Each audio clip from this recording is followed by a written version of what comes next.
ये जो बहुब्रीहि समास है ना, वह कर्मधारय समास का छुटका बेटवा या भैया है। क्या भैया यार, बेटवा कहेंगे तो अच्छा नहीं लगेगा।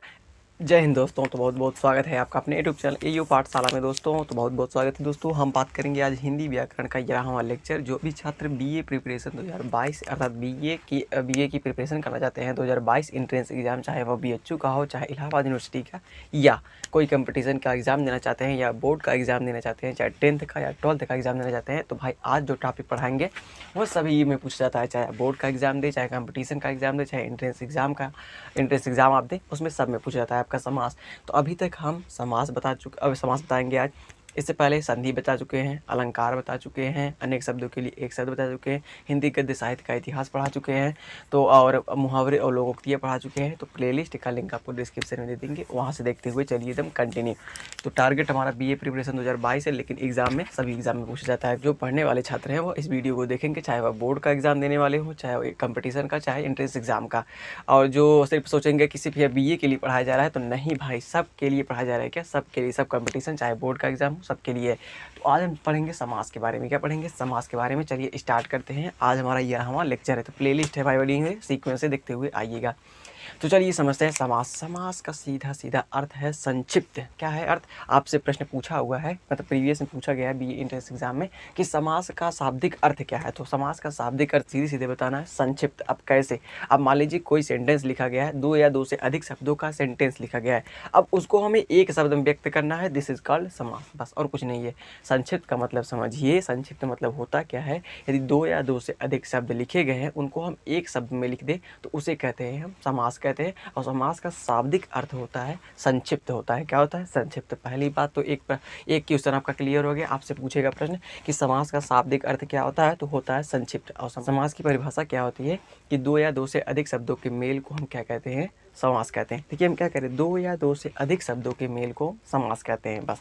और समास का शाब्दिक अर्थ होता है संक्षिप्त। ये प्रश्न पूछा गया है आपके विगत वर्षों में, पिछले वर्षों में। परिभाषा समझ चुके, परिभाषा हम लिख देते हैं, फिर उसके बाद आगे बढ़ते। तो आपसे संक्षिप्त कैसे पूछता है कि संक्षिप्त कैसे है, आपसे पूछेगा कि समास का शाब्दिक अर्थ क्या है। 4 ऑप्शन में रहेगा, संक्षिप्त रहेगा, विच्छेद रहेगा, विस्तृत रहेगा, और मतलब विच्छेद भी रहेगा आपका। तो उसमें संक्षिप्त भी रहेगा, तो आपको मानना क्या रहेगा? संक्षिप्त मानना रहेगा। अब देखिए भाई, इसमें प्रश्न किस प्रकार से पूछता है, आपसे पूछेगा, ज़्यादा प्रश्न पूछे गए हैं, हम बहुत ज़्यादा प्रश्नों को नोट किए हैं, हम आपको प्रश्नों को दिखा देते हैं। हमने कम से कम जान लीजिए कितने प्रश्नों को नोट किया है जो विगत वर्षों में पूछे गए हैं। समाज से कम 17 से 18 क्वेश्चन पूछे गए हैं पूरे कंटिन्यू। तो हम 2010 से लेकर 2020 की बात कर रहे हैं, लगभग से हमने बहुत नोट किया है। क्या देख सकते हैं आप, बहुत ज़्यादा प्रश्न नोट कर ले, जो हम अब मॉडल पेपर है उससे हम निकाले हैं, क्या कौन से टॉपिक से पूछे गए हैं प्रश्न। तो समास में कम से कम जितने समास आप बताएंगे उसी के अंडर में पूछा गया है, चाहे आप बोर्ड का एग्जाम दे भाई, चाहे आप कंपटीशन का, चाहे एंट्रेंस का एग्जाम दे, तो पूछा जाता है। तो देखिए हम आपको दिखा दिए कि प्रश्न किससे किससे पूछा गया है, तो उन्हीं के आधार पर हम आपको पूरा बताएंगे। और जो भी प्रीवियस में पूछे गए हैं उनको भी बताएंगे, क्योंकि प्रीवियस में वही रिपीटेड प्रश्न है, क्या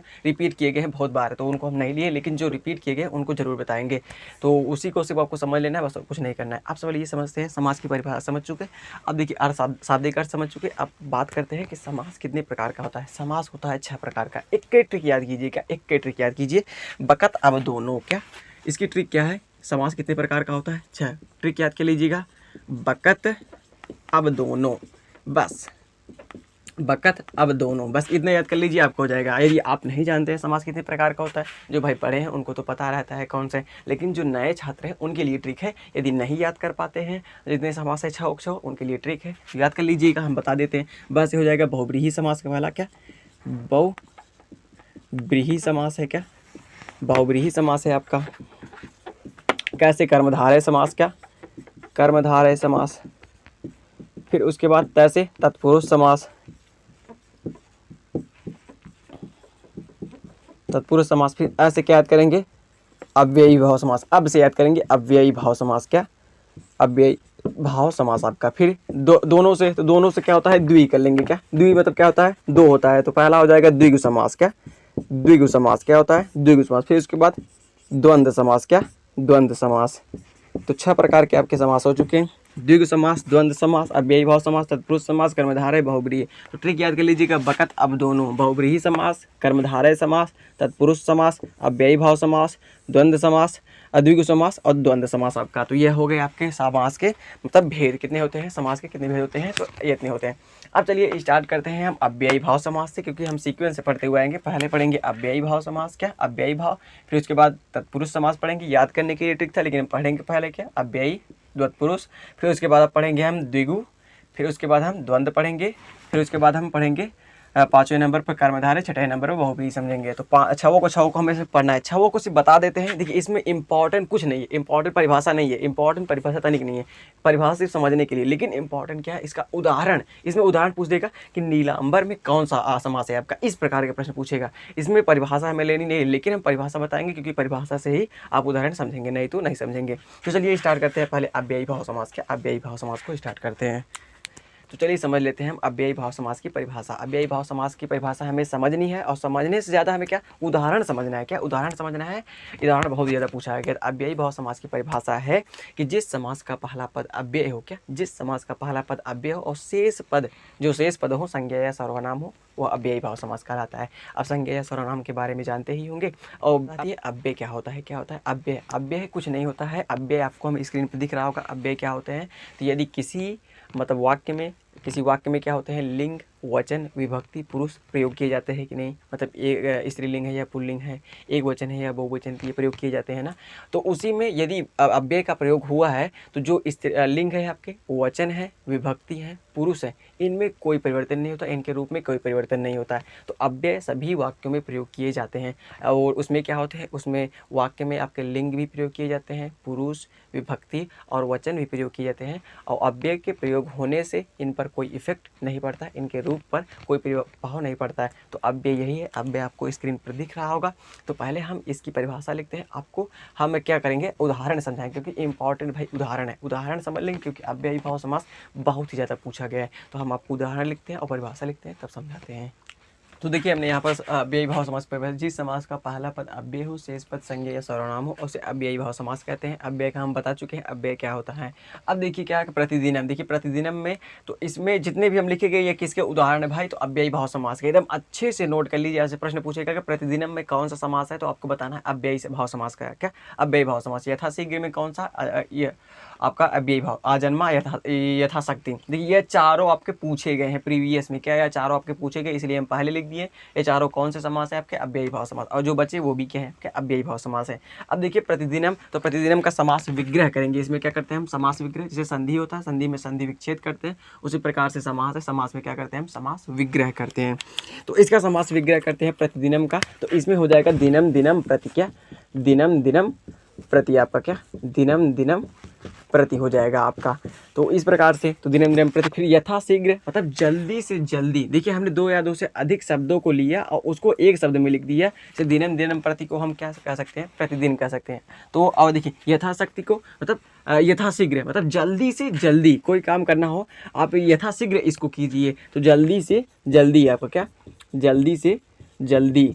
तो जल्दी से जल्दी दिया, दो या दो से अधिक शब्द है और इसको मिला दिए, तो एक शब्द में क्या कह सकते हैं, इसको हम यथाशीघ्र कह सकते हैं। आजन्मा। क्या आजन्मा मतलब जन्म पर्यंत। क्या जन्म पर्यंत, जब से पैदा हुआ है तब से। तो जन्म पर्यंत। क्या जन्म पर्यंत। और यथाशक्ति मतलब शक्ति के अनुसार। जो भीम थे यथाशक्ति के अनुसार कार्य करते थे। मतलब यथाशक्ति का मतलब शक्ति के अनुसार। शक्ति के अनुसार आपका, क्या शक्ति के अनुसार हम इसका समास विग्रह कर रहे हैं। फिर उसके बाद निर्देशानुसार मतलब निर्देश के अनुसार। क्या निर्देश के अनुसार, कोई भी कार्य होगा निर्देश के अनुसार।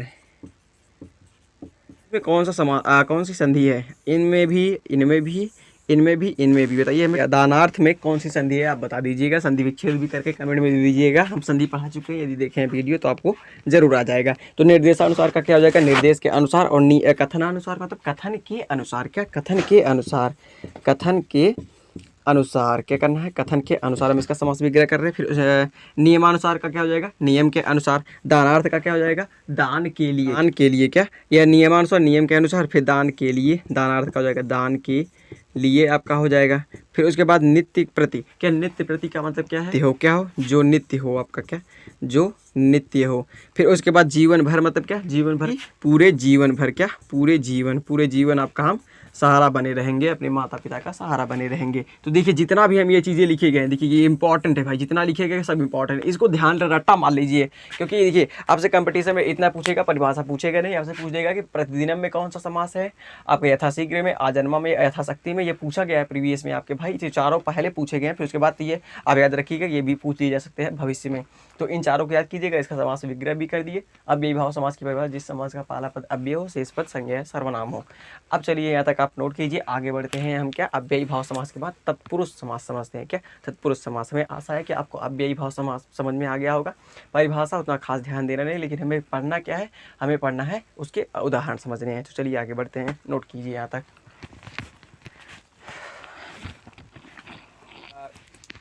अब समझते हैं हम तत्पुरुष समास। हमें आशा है कि आपको अव्ययी भाव समास आ गया होगा। अब देखिए तत्पुरुष समास की परिभाषा क्या कहता है, वे समास जो कारक के अनुरूप कार्य करते हैं। क्या, वे समास जो कारक के अनुरूप कार्य करते हैं उन्हें हम कहते हैं तत्पुरुष समास कहते हैं। अब देखिए कारक कितने होते हैं, कारक आप जानते होंगे 8 होते हैं। कौन कौन से, कर्ता, कर्म, करण, संप्रदान, अपादान, आपके संबंध, अधिकरण और संबोधन, आपके क्या होते हैं, ये 8 कारक होते हैं। अब देखिए इसकी परिभाषा एक और है, क्या वह समास जिसका अंतिम पद प्रधान हो। क्या, वह समास जिसका उत्तर पद या अंतिम पद प्रधान हो उसे हम तत्पुरुष समास कहते हैं।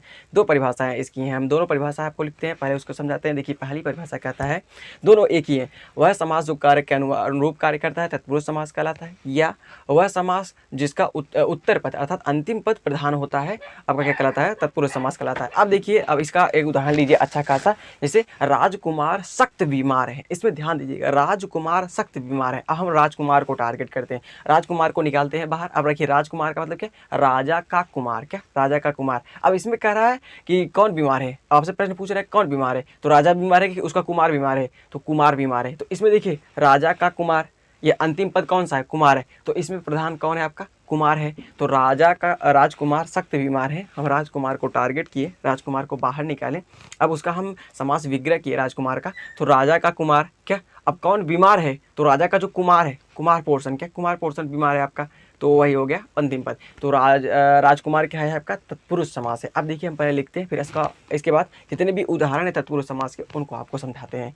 तो ये हमें परिभाषा लिख दी है कि कारक के अनुसार वह समास जो कारक के अनुरूप कार्य करते हैं वह तत्पुरुष समास कहलाते हैं। या उसकी दूसरी परिभाषा है, जिसका उत्तर पद अर्थात अंतिम पद प्रधान हो उसे हम तत्पुरुष समास कहते हैं। जिसमें उदाहरण लिए, राजकुमार सख्त बीमार है, राजकुमार को टारगेट किया, राजकुमार को बाहर निकाले, राजकुमार का अर्थ है राजा का कुमार। अब देखिए इसमें पहला पद राजा है, दूसरा पद क्या है, अंतिम पद क्या है आपका, कुमार है। अब इसमें कौन बीमार है, तो भाई कुमार बीमार है। तो इसमें प्रथम मतलब प्रधान कौन हुआ, उच्च कौन हुआ आपका, कुमार हुए, तो अंतिम पद क्या है, प्रधान है। तो इससे हमें लगता है कि राजकुमार जो है आपके तत्पुरुष समास है भाई। अब देखिए आगे बढ़ते हैं। देखिए हम जितने भी लिखे हैं उदाहरण, इनको तो एकदम अच्छे से कॉपी में नोट करके रगड़ के याद कर लीजिए। क्या कर लीजिए, याद कर लीजिए।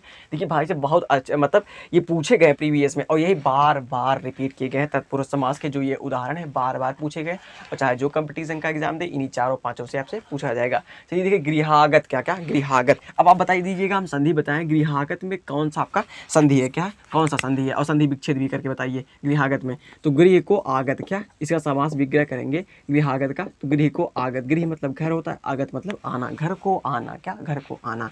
तो देखिए इसमें अंतिम पद जो है वह प्रधान है आपका, क्या अंतिम पद प्रधान है। फिर पॉकेट मार, क्या जो पॉकेट को मारता है, क्या पॉकेट मारने वाला, जो पॉकेट होता है आपका पर्स और होता है जो मार लेता है उसे हम कहते हैं पॉकेट मार कहते हैं। तो उसको हम समास विग्रह इसका करेंगे, तो पॉकेट मारने वाला, क्या पॉकेट को मारने वाला, क्या पॉकेट को मारने वाला, इसका समास विग्रह होगा आपका, क्या पॉकेट को मारने वाला। फिर देखिए तुलसीकृत, क्या तुलसीकृत, ऐसी रचना जो तुलसी के द्वारा की गई हो, तो तुलसी के द्वारा कृत, क्या तुलसी के द्वारा कृत, तो तुलसी के द्वारा कृत, क्या जो तुलसी के द्वारा लिखी गई हो, तो तुलसी के द्वारा बनाई गई हो। फिर रसोई घर, क्या रसोई घर, तो खाना बनाने के लिए जो घर होता है उसे हम रसोई घर, रसोई के लिए घर, तो इसका समास विग्रह क्या होगा, रसोई के लिए घर, क्या रसोई के लिए घर, क्या रसोई के लिए घर। तो रसोई घर आपसे पूछा गया कि रसोई घर में कौन सा समास है, तो आपको बताना है तत्पुरुष समास। आपसे प्रीवियस में पूछा गया तुलसी कृत में कौन सा समास है, तो तत्पुरुष समास है। पॉकेट मार पूछा गया कि कौन सा समास है, तत्पुरुष समास है। गृहागत में कौन सा समास है, तत्पुरुष समास है, आपसे प्रीवियस में पूछा गया है। फिर आपसे आता है पाठशाला भी पूछा गया है कौन सा समास है, तो तत्पुरुष समास है भाई, बताना है। देखिए पाठशाला, पाठशाला में कौन सा समास है, तत्पुरुष समास। अब इसका हम समास विग्रह करेंगे तो पढ़ाई का स्थान जो होता है उसे हम पाठशाला कहते हैं। क्या पाठशाला जो होता है ये नर्सरी के जो बच्चे पढ़ते हैं उनको, उस विद्यालय को, छोटे से विद्यालय को हम पाठशाला कहते हैं। तो पढ़ाई के लिए स्थान जो होता है वह पाठशाला होता है। अब देखिए राजकाज, क्या जो राजकाज है यह भी पूछा गया, राजकाज में कौन सा समास है, तत्पुरुष समास है। अब राजकाज का समास विग्रह करेंगे तो राजा के जो भी राज्य के लिए कार्य होते हैं वह होते हैं आपके राजकाज। तो राजा के कार्य जो होते हैं वो होता है राजा के कार्य। तो राजकाज का कौन सा समास विग्रह है, तो राजा के कार्य। और कौन सा समास है आपका, तत्पुरुष समास है भाई। क्या तत्पुरुष समास है। तो जितना भी हम यह उदाहरण बताए राजकुमार भी आपका, और जो भी यह उदाहरण बताए आप नोट कर लीजिए, क्योंकि प्रीवियस पूछे गए हैं। सिर्फ आपको यही अब समास विग्रह करने के लिए नहीं कहेगा, सिर्फ पूछेगा गृहागत में कौन सा समास है, तब पॉकेट मार में, तुलसी कृत में, रसोई घर में, पाठशाला में और राजकाज में कौन सा समास है, आपसे यही पूछता है बस, और कुछ नहीं। इतना याद किए रहेंगे क्योंकि यही चीज़ें बहुत ही इंपॉर्टेंट है, तो इनको नोट कर लीजिए। आप सभी चीज़ें नोट कीजिए, लेकिन जो इंपॉर्टेंट है उसको टारगेट करके हम चलेंगे। तो यहाँ तक नोट कीजिए। हमें आशा है कि आपको अव्ययी भाव तत्पुरुष समझ में आ गया। अब चलते हैं, 4 बाकी हैं। 4 तो बहुत ही आसान है, इनसे ज़्यादा आसान 4 हैं, वही चारों को हमें समझना है। चारों को समझ लेंगे, खत्म मामला करेंगे। आगे समझते हैं।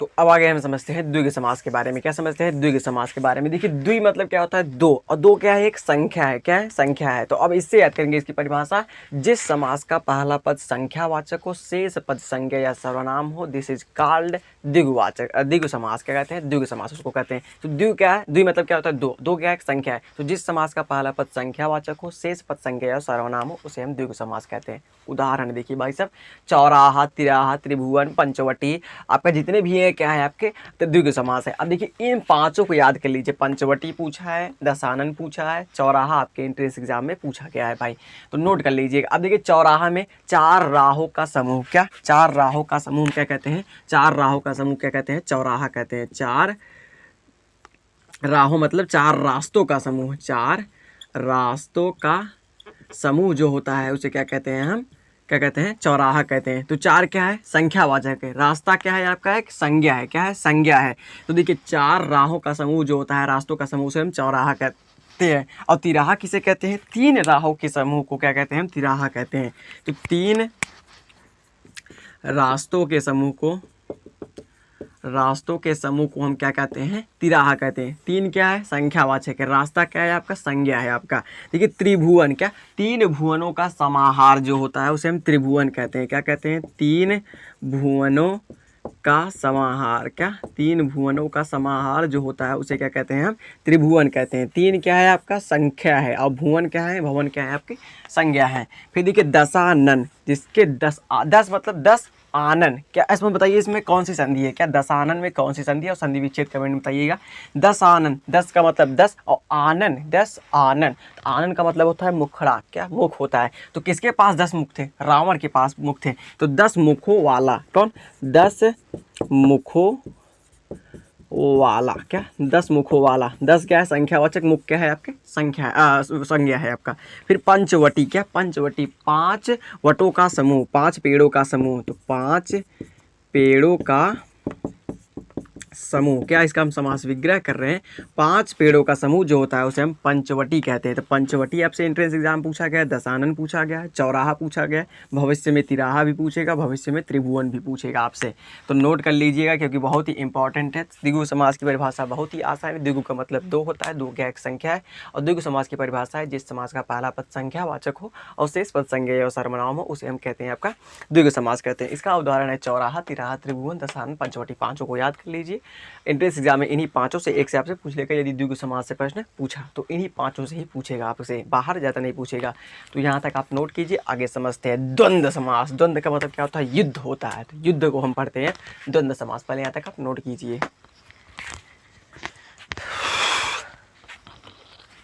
द्वंद्व कहाँ तक पाला जाए, युद्ध कहाँ तक टाला जाए, फेंक जहाँ तक भाला जाए। तो देखिए अब द्वंद्व समास समझते हैं। क्या द्वंद्व समास? द्वंद्व समास क्या है कि जिस समास का दोनों पद प्रधान हो, क्या दोनों पद जो हो आपके, जो प्रथम पद हो द्वितीय पद हो, दोनों पद प्रधान होने चाहिए, दोनों पद क्या होने चाहिए, मुख्य होने चाहिए भाई। तो उसे कहते हैं द्वंद्व समास। इसको समझने के लिए हम समास विग्रह करते समय क्या मतलब प्रयोग करते हैं समझने के लिए, अथवा लगाते हैं, या और एवं का प्रयोग करते हैं क्या हम इसको समझने के लिए। तो देखिए यहाँ पर लिखा गया जिस समास का दोनों पद प्रधान होता है उसे हम द्वंद्व समास कहते हैं।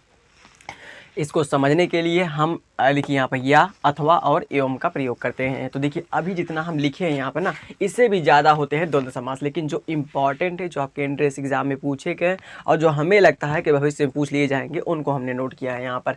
तो जितने भी हमने यहाँ पर लिखे हैं वह क्या है, आपके प्रीवियस में पूछे गए हैं, यही है आपके द्वंद्व समास। अब देखिए हम इसका समास विग्रह करते हैं। देखिए इन्हीं का प्रयोग करेंगे इसको समझने के लिए। तो द्वंद्व समास की परिभाषा है जिस समास का दोनों पद प्रधान हो। तो देखिए माता और देखिए माता है, पिता है, तो इसका समास विग्रह करेंगे तो हम क्या लिखेंगे, माता और पिता लिखेंगे। क्या माता और पिता लिखेंगे। क्या लिखेंगे, माता और पिता। देखिए यहाँ पर इसका प्रयोग कर रहे हैं कि नहीं, इसको समझने के लिए। तो द्वंद्व समास को समझने के लिए हम या, अथवा और एवं का प्रयोग करते हैं। अब देखिए भाई और बहन, क्या भाई और बहन, इसका समास विग्रह करेंगे तो भाई और बहन हो जाएगा। अब आपसे प्रश्न पूछा है कि माता और पिता में कौन सा समास है, तो आपको बताना है द्वंद्व समास है। क्या है, द्वंद्व समास है। अब आपसे पूछा है कि आटा और चावल में कौन सा समास है, द्वंद्व समास है। देखिए आप आटा या चावल लेंगे, दोनों में से मतलब दोनों ले सकते हैं, आटा या चावल लेंगे।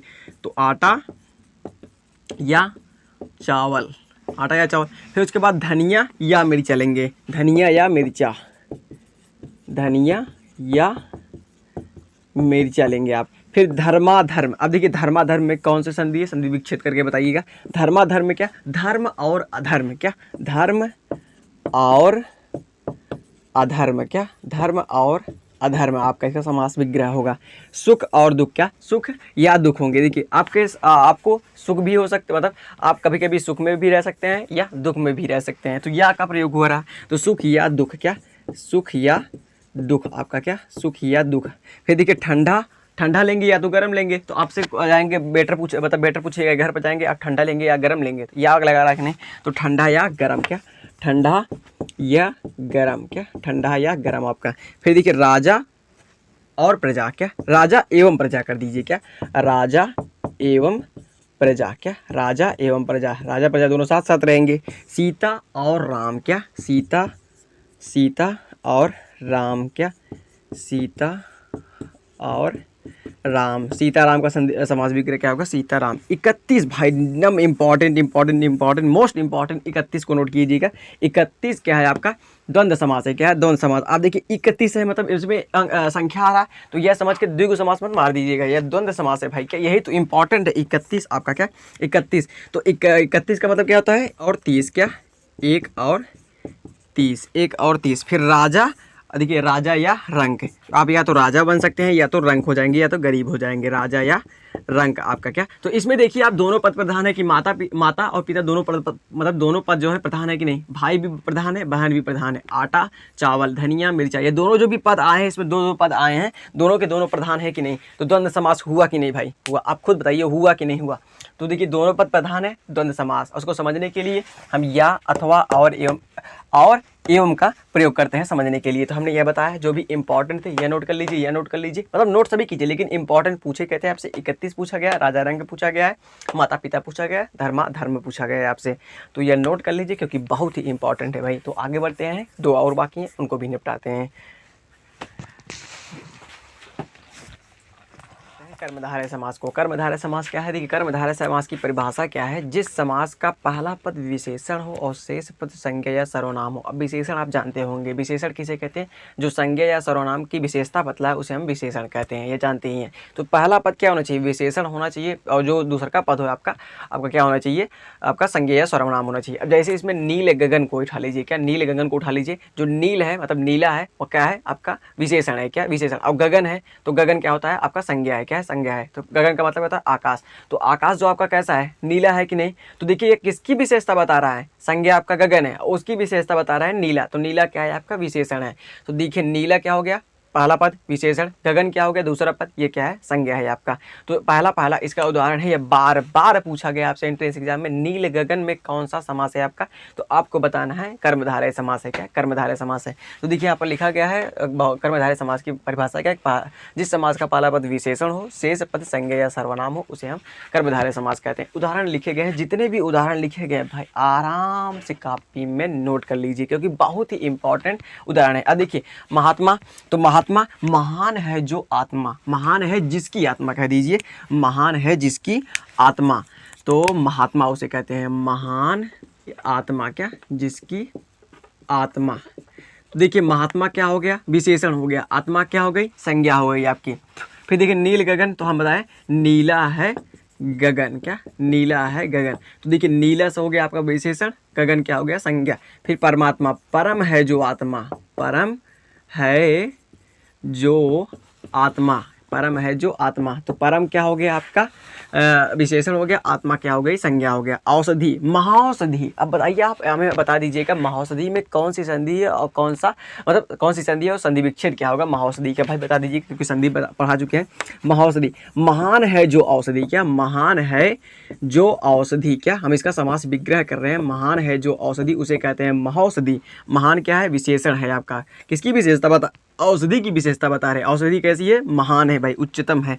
पीतांबर, पीत का मतलब होता है पीला, अंबर का मतलब होता है कपड़ा, तो पीतांबर में कौन सी संधि है, संधि विच्छेद भी बताइएगा। देखिए पीतांबर, तो पीला है अंबर जिसका, क्या पीला है अंबर जिसका, क्या पीला है अंबर जिसका, उसे कहते हैं हम पीतांबर कहते हैं। नीला अंबुज, नीला क्या होता है, देखिए नीला मतलब नीला जानते हैं कलर होता है नीला, फिर अंबुज का मतलब होता है जल, तो नीला है अंबुज मतलब पानी जो होता है नीला होता है, तो नीला है जो अंबुज आपका है, नीला है जो अंबुज, क्या नीला है जो अंबुज। फिर प्रधाना अध्यापक, प्रधान है जो अध्यापक, क्या प्रधान है जो अध्यापक उसे कहते हैं प्रधानाध्यापक, क्या कहते हैं प्रधानाध्यापक कहते हैं, तो प्रधान है जो अध्यापक उसे कहते हैं प्रधानाध्यापक। महारत्न, महान है जो रत्न, क्या महान है जो रत्न उसे महारत्न कहते हैं, महान है जो रत्न, क्या जो रत्न उसे महारत्न कहते हैं। सूरजमुख, मतलब सूरज कैसा होता है आपका लाल होता है, तो लाल मुख के समान, क्या लाल मुख के समान, क्या लाल मुख के समान वाला व्यक्ति जो होता है वह सूरजमुख होता है। तो सूरज कैसा होता है लाल होता है, यह हो गया आपका विशेषण, मुख क्या हो गया संज्ञा हो गया। महाराजा, महान है जो राजा, क्या महान है जो राजा, महाराजा महान है जो राजा उसे कहते हैं महाराजा कहते हैं। तो देखिए भाई साहब आपसे एंट्रेंस एग्जाम में यह पूछा गया है, महारत्न आपसे पूछा गया है, नीलांबुज पूछा गया, पीतांबर पूछा गया, महाऔषधि पूछा गया, महात्मा पूछा गया, नीलगगन पूछा गया है, और जो बच गए उनको तो हम भविष्य के में पूछने के लिए बता दिए आपको। तो देखिए जो जो पूछे गए हैं वही देखिए, महात्मा, नीलगगन, परमात्मा, महाऔषधि, पीतांबर, नीलांबुज, प्रधानाध्यापक, महारत्न, सूरजमुखु, महाराज। इसमें आपका जो समास है वो कर्मधारय समास है, क्या कर्मधारय समास है। तो कर्मधारय समास की परिभाषा है कि जिस समास का दोनों पद एक पद विशेषण हो और जो दूसरा पद हो या अंतिम पद हो वह संज्ञेय सर्वनाम हो, उसे कहते हैं कर्मधारय समास कहते हैं। कर्मधारय समास के हमने उदाहरण भी लिख दिए, आप नोट कर लीजिए। अब देखिए जो बहुब्रीहि समास है ना वह कर्मधारय समास का छोटका बेटवा या भैया है, क्या भैया यार, बेटवा कहेंगे तो अच्छा नहीं लगेगा, लेकिन क्या आपका कर्मधारय समास का भैया कौन है, बहुब्रीहि समास है। तो बहुब्रीहि समास भी एकदम ऐसा है, लेकिन थोड़ा सा डिफरेंस है, क्या थोड़ा सा डिफरेंस है, उसको समझ लेते हैं। क्योंकि देखिए सबसे ज़्यादा प्रश्न आपसे कर्मधारय से पूछा गया और अव्ययी भाव समास से पूछा गया है, और लेकिन और बहुब्रीहि से भी पूछा गया है, लेकिन उतना नहीं पूछा गया है जितना इनसे पूछा गया है। तो सबसे ज़्यादा हमें समझना यह था, और अव्ययी भाव समास आया था। बहुब्रीहि भी समझेंगे, लेकिन यह उसका छोटका भैया है बहुब्रीहि समास। तो यहाँ तक आप नोट कीजिए, आगे बढ़ते हैं भाई धीरे धीरे। अंतिम चरण पर आ चुके हैं, अंतिम हमारा है बहुब्रीहि समास। हमने आपको बताया कर्मधारय समास का जो छोटका भैया होता है उसे हम बहुब्रीहि समास कहते हैं। देखिए इसमें क्या कहता है, बहुब्रीहि समास की परिभाषा बहुत ही आसान है। क्या कहता है बहुब्रीहि समास की परिभाषा, कि जिस समास का दोनों पद प्रधान नहीं हो, दोनों पद प्रधान नहीं होने चाहिए, लेकिन जो दोनों पद हैं आपके वह मिलकर एक नए शब्द की ओर इशारा प्रकट कर दें, वही है आपका बहुब्रीहि समास है। क्या है बहुब्रीहि समास, अब उदाहरण से समझ में आएगा। क्या उदाहरण से समझ, हमने कहा क्या कि जिस समास का दोनों पद प्रधान ना हो, लेकिन वह दोनों पद जो दोनों शब्द हैं मिलकर एक नए शब्द की ओर इशारा प्रकट करें उसे हम बहुब्रीहि समास कहते हैं। क्या कहते हैं? बहुब्रीहि समास कहते हैं। तो देखिए भाई साहब, तो बहुब्रीहि समास में हमने लिखा पहला है कि दामोदर। दामोदर, तो दामोदर मतलब क्या होता है? इसका समास विग्रह करेंगे तो रस्सी से बंधा है जिसका पेट, हम उसे कहते हैं, क्या कहते हैं? श्री कृष्ण कहते हैं। तो इसका समास विग्रह होगा रस्सी से बंधा हुआ जिसका पेट है वो अर्थात श्री कृष्ण। देखिए इसमें रस्सी है से बंधा हुआ पेट, दो चीजें हैं। क्या? दो पद हैं आपके, दो पद हैं। तो दोनों मिलकर मतलब दोनों प्रधान नहीं है, लेकिन इससे दोनों को हमने शब्दों को मिलाया तो क्या बन गया? एक नया शब्द अर्थात श्री कृष्ण। तो रस्सी से बंधा हुआ पेट जिसका है अर्थात वह कौन है? श्री कृष्ण है। फिर लंबोदर है, तो लंबा है उदर, लंबा है उदर जिसका अर्थात श्री गणेश जी। तो लंबा है उदर, उदर का मतलब पेट, जिसका पेट लंबा है उसे क्या कहते हैं? हम श्री कहते हैं। तो लंबा है उदर जिसका अर्थात श्री गणेश। कौन? श्री गणेश। फिर देखिए चक्रधर है। क्या? चक्रधर आपका एंट्रेंस एग्जाम में पूछा गया है, चक्रधर में कौन सा समास है? तो आपको बताना है बहुब्रीहि समास है। कौन सा है? बहुब्रीहि समास। मतलब चक्र को धारण करता है जो अर्थात श्री कृष्ण। कौन? चक्र को धारण करता है जो अर्थात श्री कृष्ण। देखिए अब बताते हैं आपको, तो इसमें क्या है? दोनों पद मिलकर एक नए शब्द की ओर इशारा प्रकट कर रहे हैं कि नहीं? तो देखिए यहाँ पर नोट करते हैं। तो देखिए दामोदर रस्सी से अर्थात श्री कृष्ण। कौन? श्री कृष्ण आपके। फिर लंबा है अर्थात गणेश। कौन? श्री गणेश जी। इनके पापा कौन है? शंकर जी, माता पार्वती जी हैं। फिर चक्रधर, चक्र को धारण करता है जो, चक्र को धारण करता है जो अर्थात श्री कृष्ण जी। कौन? श्री कृष्ण जी। देखिए यहाँ पर एक आपका पहला पद ये है, दूसरा पद ये है, लेकिन ये दोनों मिलकर इनका कोई अर्थ नहीं है। लेकिन जब इनको दोनों को मिला देते हैं तो इनसे एक नए शब्द की ओर इशारा प्रकट होता है। वह कौन है? आपके श्री कृष्ण है। लंबा है और उदर भी है, क्या? पेट भी है। दोनों का दोनों प्रधान नहीं है, लेकिन ये दोनों मिल जाएंगे तो एक नए शब्द की ओर इशारा करेंगे, श्री गणेश की ओर। चक्र और जो धारण, क्या? चक्र और धारण करते हैं, लेकिन क्या करते हैं? ये दोनों पद हैं लेकिन ये प्रधान नहीं है। ये दोनों किस की ओर इशारा करते हैं? एक नए शब्द की ओर इशारा करते हैं, श्री गणेश। देखिए चक्रधर आपसे पूछा गया, चक्रधर कौन सा समास है? चक्रधर में कौन सा समास है? तो आपको बताना है बहुब्रीहि समास है। कौन सा है? बहुब्रीहि समास है, आपको बताना है। तो जिस समास का दोनों पर प्रधान ना हो लेकिन वह दोनों पद मिलकर एक नए शब्द की ओर इशारा प्रकट करें, दिस इज कॉल्ड बहुब्रीहि समास। इसका उदाहरण है दामोदर, लंबोदर, चक्रधर, और भी है, लेकिन जो इंपॉर्टेंट है हमें उन्हीं को जानना है। ज़्यादा पढ़ के हम क्या करेंगे? खोपड़ी खराब करेंगे अपनी। तो जितना हमें ज़रूरत है, जितना नॉलेज लेना है हम उतना ही लेंगे, ज़्यादा नहीं लेंगे। तो यह रहा आपका पूरा समास, आप नोट कीजिए। तो बहुब्रीहि समास में आशा है कि आपको समझ में आया। यहाँ तक नोट कीजिए, फिर आगे बढ़ते हैं। हमें आशा है कि आपको बहुब्रीहि समास समझ में आया होगा। जो हमने आज समास पढ़ा है यह समास समझ में आया होगा, क्योंकि देखिए हम अभी तक अलंकार पढ़ा चुके हैं, संधि पढ़ा चुके हैं, सभी चीज़ें पढ़ा चुके हैं। तो आशा है समास भी आपको समझ में आ ही गया होगा, क्योंकि बहुत धाकड़ तरीके से हमने आपको बताया। क्योंकि समास बहुत ही कम लोग यूट्यूब पर बताए हुए हैं, तो हमने समास सोचा बता दें, क्योंकि बहुत ही इंपॉर्टेंट टॉपिक है आपका। तो समास को नोट कीजिए, और जितने भी आप बुक्स हैं या आपके पास प्रीवियस ईयर का क्वेश्चन पेपर है उसको देखिए, क्योंकि बहुत ही जितना बताया इसी के अंडर में है आपका, क्या? इसी के अंडर में है और बाहर नहीं है भाई।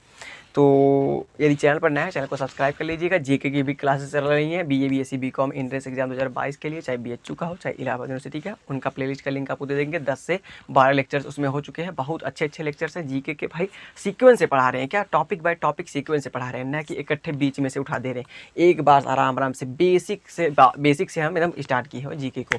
तो आप उसको जाकर क्लासेस देखिएगा, जरूर देखिएगा। हम लिंक डिस्क्रिप्शन में देंगे, और हिंदी का भी जो चल रहा है क्लासेस, लिंक डिस्क्रिप्शन में देंगे, वहाँ से जाकर चेक कर लीजिएगा। और जो भी पैटर्न वैटर्न है सब कुछ बताया गया है, आप देख सकते हैं। प्लेलिस्ट का पहला वीडियो वही रहेगा, फिर उसके बाद आपके लेक्चर्स रहेंगे, सब सिलेबस रहेगा, लेक्चर्स रहेंगे। तो शेयर कीजिएगा वीडियो को, चैनल पर नया हो चैनल को सब्सक्राइब कीजिएगा, घंटी को प्रेस कीजिएगा, और कमेंट में बताइए यदि आपका कोई प्रश्न है इससे संबंधित, इस टॉपिक से संबंधित, उसका जवाब तुरंत हम कमेंट में देंगे। तो मिलेंगे आपसे नेक्स्ट वीडियो में, तब तक के लिए जय हिंद।